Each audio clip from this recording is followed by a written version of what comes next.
All right, folks, Claiborne County Sports Zone is at Claiborne High School this evening. I'm talking to Coach Lee. They're going to have a scrimmage and some other things and meet the Bulldogs this evening. So come on out about 6 o'clock or before, and you'll get to see most of the stuff. So, Coach, what have you learned since I last talked to you? There's a lot to being a head coach, that's for sure. Now, there's a lot of moving pieces, a lot of people it takes it, to get a program going, make it go in the right direction. But I've definitely learned a lot. There's a lot of money put into the high school football team. We've got a great community, great people helping us out. The boys, they're made of glass most times. I've come to find out. We try to not do much contact during off season, but they find a way to get hurt here and there. But we've got some kids banged up, but they're getting healthier. They're working hard, but heat index sucks. That's for sure. Trying to get these kids in shape. It's just there's a lot to it, but I wouldn't change anything for the world. Okay, have you got a couple of surprises from the positions that are injured and the people that are filling in? Yeah, absolutely. Caden Levin, he got hurt that 7-on-7. We're still waiting to figure out what his situation is. Caden Williams also got hurt. He's got a fractured tibia, but he's doing all right. He's rehabbing that, resting it up.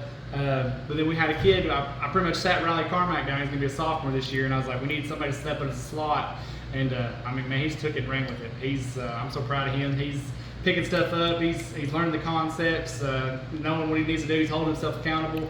We went to North Green a couple weeks ago, and he played lights out. It was probably he had one of the best games of anybody there. But it helps when you know what you're supposed to be doing. But he done phenomenal for us.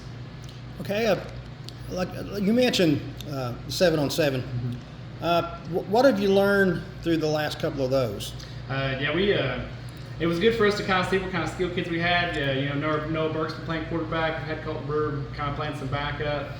Noah's picked it up really well. Very smart kid, very talented arm. Makes good decisions. You kind of find out 7-on-7. Once real pads come on, I'm like, all right, I like to run football a lot. We're blessed with a good line. We got probably the smartest offensive line I've ever been a part of. They talk to each other. They communicate well. 7-on-7, you learn kind of where you struggle with in pass game, but we've got some skills outside. Receivers are great. Chemistry's working well. It's kind of when you start building all that chemistry. They've done really, really good. Other than that, that's about all you can take away from 7-on-7. With Noah coming in, being kind of green, we'll say, is he getting a kind of a thing going with the wide receivers? And he can look at one and they'll know what to do. Yeah, he had are we that far yet? Yeah, we've made it that far. We've kind of got to the point where timing was the big thing starting out. So we had to get him. We're 1, 2, 3, 3-step. If it's a 3-step, if you're 60, we got flip your hips and throw it. He picked up those timings pretty well, but he's kind of developed a chemistry with Chris Ford. Mm-hmm. He likes to look for him a lot whenever we're sprinting out or the play kind of breaks down, find fish. Which I don't blame him. I do the same thing. He can jump out of the gym. He can jump. Okay, back to Noah. Mm-hmm. What's one thing you tell him to work on just about every week? Every week, he's mentally he's learning the playbook really well. But his big thing as a quarterback is he always wants the big play. And not necessarily not every play is going to be a touchdown. It's not. We're looking for maybe 4 yards of carry. Just trying to get a first down.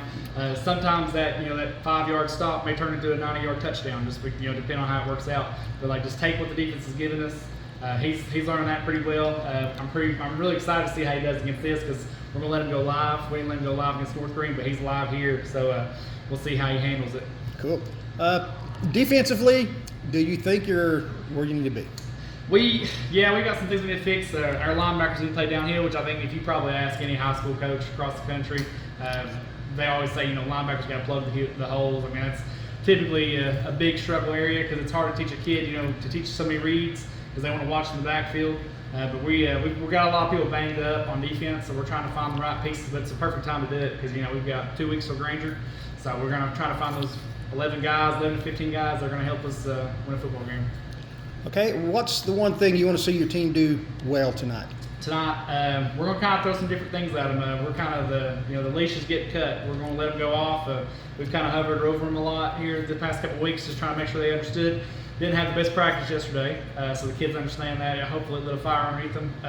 But they got to take some initiative and be able to, communicate with each other. If they don't know what their job is, we're all like, we need to be on the same page. Make sure everybody knows what their job is. The line does a great job of doing it. We just got to get the skilled kids doing it, and we'll be fine. Okay, we always talk about this jokingly, but I'm going to say it again. Coach, first play of the game, you going long? Probably not. Yeah, usually if anyone's coaching me, they know I like trap. I love trap. Trap's a great play. But yeah, we might throw a little bit deep here. So. All right. Thanks, Coach. Good luck. Thanks, Alan.